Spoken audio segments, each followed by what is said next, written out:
প্রিয় বন্ধুরা, 2007 সালের বাংলাদেশ আর ভারতের ম্যাচটার কথা কি আপনাদের মনে আছে?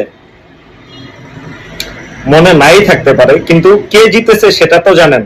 যাই হোক, ওই ম্যাচটা নিয়ে আজকে আপনাদের সাথে আমি বিস্তারিত আলোচনা করব। তবে ম্যাচের আগে একটা ঘটনা খুবই প্যারা দেয়, মানে অহংকার যে পতনের মূল।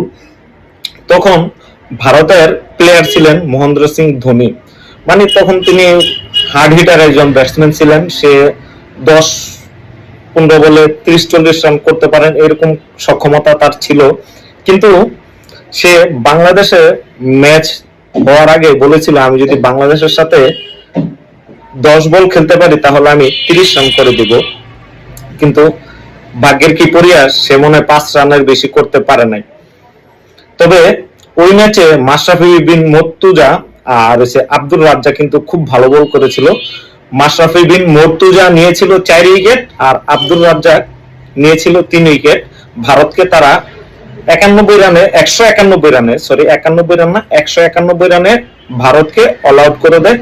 ভারতের সৌরভ গাঙ্গুলি করেছিল 66 রান আর যুবরাজ সিং মনে হয় করেছিল 47 রান। আর বাংলাদেশের তখন 3 জন প্লেয়ারের ওয়ার্ল্ড কাপ ডেবু হয়েছিল। কে কে জানেন? এক তামিম ইকবাল, দ্বিতীয়ত হচ্ছে সাকিব আল হাসান, তৃতীয়ত হচ্ছে মুশফিকুর রহিম। ভাগ্যের কি পরিহাস, ওই দিন তারা 3 জনেই 50 মারে।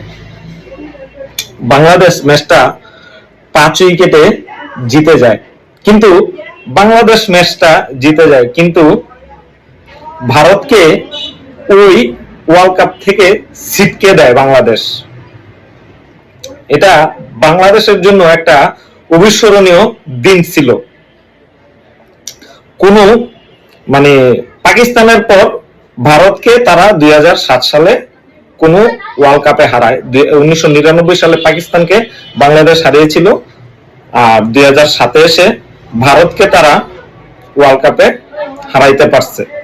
তো এই ম্যাচটি বাংলাদেশের ক্রিকেট ইতিহাসে একটি অন্যতম অবিস্মরণীয় ম্যাচ হয়ে থাকবে। কারণ বাংলাদেশ তখন তেমন ভালো টিম ছিল না ভাই। নতুন নতুন পোলাপান নিয়ে, যেরকম মাশরাফি বিন মুর্তজা, তারপর সাকিব আল হাসান, মুশফিকুর রহিম, তামিম ইকবাল, আব্দুর রাজ্জাক, তারা নতুন ছিল। পুরনো ছিল মনে হয় হাবিবুর বাশার সুমন, তারপর খালেদ মাসুদ পাইলট, খালেদ মাসুদ সুজন, তারপর হইছে আপনার জাভেদ উমর বেলিম। তাদের মতো পুরনো প্লেয়াররা ছিল। আর জাভেদ উমর বেলিমের ব্যাটিংটা আপনারা জানেন, এই যে উনি টেস্ট খেলে না ওয়ানডে খেলে, কি খেলতো এটাই বুঝতে পারতাম না। উনি কি টেস্ট ম্যাচ ওয়ানডে খেলতো না ওয়ানডে ম্যাচে টেস্ট খেলতো, এটাই বুঝতে পারতাম না।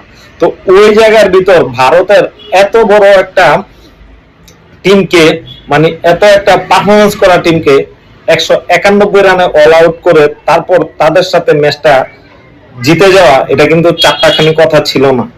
তো বন্ধুরা, যদি আমার ভিডিওগুলো ভালো লেগে থাকে অবশ্যই লাইক কমেন্ট শেয়ার করে দিবেন।